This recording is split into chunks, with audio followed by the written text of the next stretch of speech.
Hello everybody and welcome to my point of view of round 1 of season 3 of the Daytona Super Champs in the DMAX karts.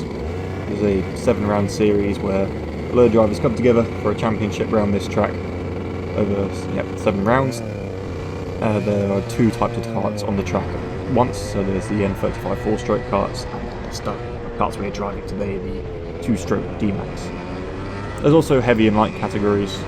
I'm driving in the light category, so in theory, the fastest of the categories, which is always good. And as we are here now, we're just going out to practice. Just getting a few laps around the track, getting our overtake practice in, getting our line practice in, warming up the tyres and the engine. Straight after this practice session, we go straight into our one-shot qualifying, which we will move on to shortly. But as we can see here, me locking up the rear brakes a bit, braking into turn 9, the heaviest braking point in the track. Overtaking another DMAX there, slow on the racing line. I think that person is in the heavy category, so they're always going to be a bit slower. But they try and look up the inside there, but we hang it around the outside going into the turn 2 free chicane, which is a very fast floating corner, which we'll see more in depth in qualifying. And here in front of us is one of the 4-stroke N35s, much slower car, and these are what we're going to have to look out for as I take to the grass to overtake them. They're what we're going to have to look out for during the race, because that's what's going to get in our way, basically. Really throw up the pace. We're catching up to the back of another DMAX here, number 117. They look behind what we're catching. They look to be, again, in the heavy category, so we should have the straight line speed on them, which we do. We get down the inside there. We also have another M35.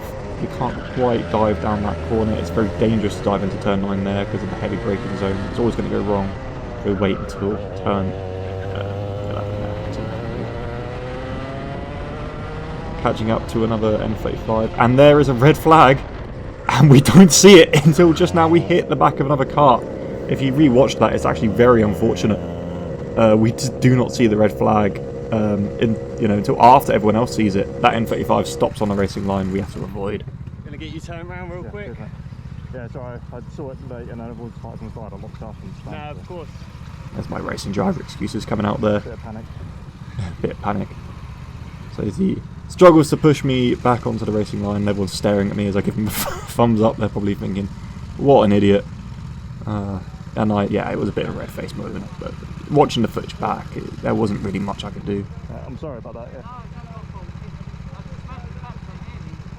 yeah, I'm sorry.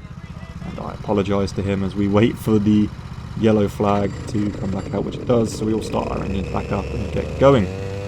Obviously we're just going to have to hold back behind this N35 for a bit. They did add an extra 5 minutes to the session to cover the red flag. Someone had crashed just on the outside of turn 1, you may have seen it, and they got thrown out of the kart, so they were okay. They got back in their kart and raced later on, but they just wanted to make sure he was okay and to move the tyre barriers back into position. So here we are, we needed to overtake these 2 N35s here, one locking up right there in the cliff drop complex, and then we overtake Andy Fryer, that is on the inside there into the turn 8. We didn't overtake 2 N35s there, and like I say, this bit of the practice session is just practicing overtakes, getting used to how the kart and the brakes feel, as they're all going to be different every time. This kart felt very good on the brakes as we end the practice session there, and as I sort of found out in the race, it may have lacked a bit of straight line speed, but we'll get to that when it becomes important. But here we are, we're going out for qualifying now. We get 1 out lap to warm up the brakes, tyres and engine, and then it is a 1 lap shootout. So you make a mistake on the lap, you're going to be down the field and possibly race ruined. So it's a very, very tense moment, and you have to get it spot on, because if you don't, like I say, you're right down there and you're sort of out of contention. So here we are, we're starting to fly now, going through the last couple of corners of our outlap, making sure we're putting as much load into those tyres as possible to keep them warm. Through the last corner then, we need to get a good exit, which we don't quite do. And here we are for a hot lap around Daytona Milton Keynes. Turn 1 is flat, right to the outside, and then braking slightly into the turn 2 free chicane, taking as much curb on both inside bits as possible, braking on the outside for turn 4 here. You want to be a bit closer to the apex and a bit wider out than I did there. Into turn 5 here, double apex. You want to hit this first apex as I do, and then go wide for the second one and keep the momentum going. And then you want to go into turn 6 here, which is pretty much flat out, a small little lift, late apex. You can probably take a bit better than I did. Turn 7 here, very similar to turn 4, uphill you brake, and then you hit the apex into cliff drop. This is the layout, different layout of the track we're doing here. An off camber apex there, very difficult to get right, and I don't there. Turn 8, very, very fast. You want to get as close to the apex there, which I don't also, but this sets you up for the back straight. And this is the longest, and you're going to lose lots of time if you don't get turn 8 right there. Turn 9, pretty much flat. If you get on that apex again, I go wide. Turn 10 here, hardest braking zone. I get that pretty good actually. Late apex there. Through the kink here into turn 11, the last turn, and then just hit the apex and go as wide as possible, straight to the line, and there we go. Wasn't the best of laps there, unfortunately. There was definitely a few attempts we could have found, but that lap was actually good enough for P6 on the grid. So we are now lining up and waiting for the command to start up our engines from this marshal in front of us here, which we get right now. So it's a rolling start. The N35s are also gridded up a bit behind us, and they get a rolling start just after us, giving us as much time as possible not to run into them. We get a good few laps in before that happens. But yeah, the three at the front here, we've got the two white helmets and the guy in the blue and yellow on the left there. They are very quick. Those three are they're karting since they were juniors. They're very, very, very quick around this track. So our fight really is with 106 here, and the guy in the green suit and 125. As we go up to the line here, and it goes green, and we go racing. As we go round turn 1, we're on the outside. 106 just has a moment, slows us down a bit, and then someone gets on our inside into turn 2 there. That is Ian Riley, I believe. He is a heavy, so not really something we have to worry about there. And we go around someone trying to go up our inside there. So we keep P6 in class, obviously down to P7 overall as we get overtaken by the heavy in front of us in the orange helmet. Through into turn 6, we're just following us through. We just need to make sure we stay with people and wait for overtaking opportunities, wait for things to present themselves. It's a 14-minute race, so there's absolutely no need to rush into anything and just, spin out, get a penalty. As long as we just stay out of trouble and make clean overtakes, we should be in for a good position in this race. So we go down the back straight, everyone moving out for the racing line there to stop any slipstream, but we're closing in on the 102 here because, like I said, they're in a heavy class, they're a lot heavier. We should have an abundance of straight line speed on them. So we'll see how that progresses later on. See, they take an apex there and go wide, and we just close up to them a little bit. Into turn 2, do we think about a move? Nope, we just stay behind and be okay. We're going to wait until that opportunity. There might be a bit of moves going up in front of the orange helmet there between those two, 106 and 125 in the green suit. Nothing yet. We go to cliff drop later in the lap. And like I say, we need a good exit here to get a good exit onto the long back straight. 106 maybe thinking about a move there, 125, but doesn't quite pull it off. And here we are. So this is what I'd say, the straight line speed difference between the heavy and the light. We're just able to pull alongside here. But you can't really go around the outside here, because it means you have to dive here into turn 10. And it's almost impossible to do that without making contact and getting a penalty or losing time, so it's really not worth it. But I'm just hoping, because they are a heavy, that maybe I can just stick it around the outside and get ahead of them before that corner. But it's just not quite working out. I don't think my car quite had as much straight line speed as maybe the others. It was good enough, but it just wasn't all there. So it was difficult just to make overtakes, because obviously if you don't have the straight line speed in someone, making an overtake is not very simple at all. Back on the main straight here, on the back of 102, the heavy. He needs to try and go around the outside again as he's defending the inside very cleverly. But again, he slides, his back end comes out and hits me a bit, and I just back out going into turn 10. As you see, if I would have committed there, we would have made contact there. I try and shove my car along as I bogged down a bit, obviously from that move. Going on to the next lap then, and as you can see ahead, there is fighting between the two cars, 125 and 106. 106 trying to take it to the grass there and trying to go around the outside, but that's never going to work around that complex. And 125 defending there from 106. Going into turn 6 as we go up the hill towards turn 7 hairpin. 102 thinking about it, dive into 106, and he does. We try and follow him through, but we're just a bit too far back, and he manages to cut us off into the cliff drop complex over that off-camber apex there. And we are just going to follow him through onto the back straight, and as someone else looking up or inside there just slows up momentum down a little bit. And as you can see, down the straight, we're just being pulled away from 106, sorry, getting over the side. 102, obviously, as 102 is a heavy, should be slower on the straights. They seem to have a very good kart though. It's managing to keep ahead. 106 here, thinking about diving to the last corner. They almost do it, but they slow themselves down. We get the inside in turn 1, but they pull away just slightly and just manage to cut us off on the apex. We've nothing more to do there. Back onto the main straight then on the same lap, I believe. I get very good exit there, but as you can see, we're still being left behind straight line speed wise. It is quite annoying. It was very frustrating to drive at this point because I did realise it was, you know, we were there. We weren't dangerously low on power or something that will destroy our race, but it was just enough for us not to be able to make any moves.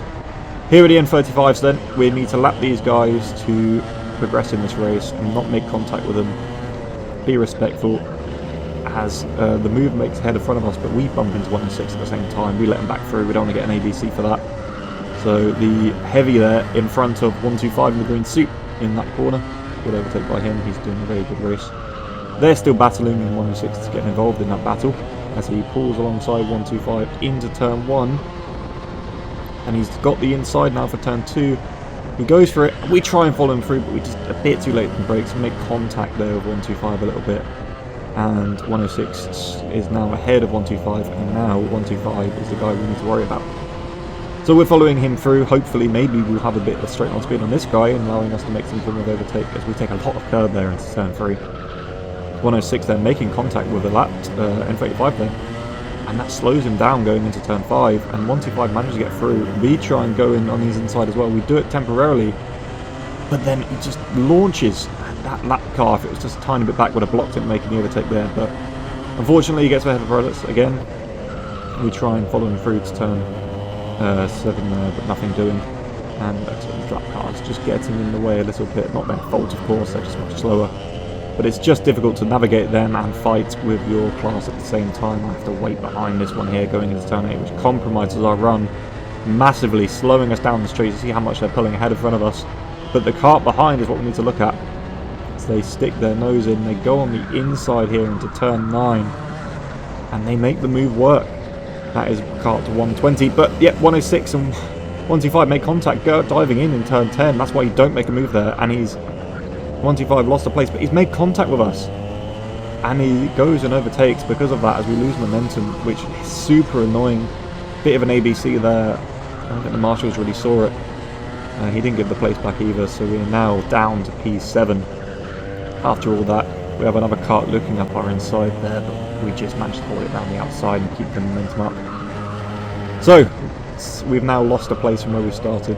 We've got some work to do to gain that back. I'm confident we can do it though. We just need to, like I say, keep out of harm's way. As you can see here, I'm getting frustrated about the straight line speed. Once if I pulls away, we're just shoving our car forward. But as you can see in the corners, we catch right back up. And as we go into the last corner here, we're basically right behind them again.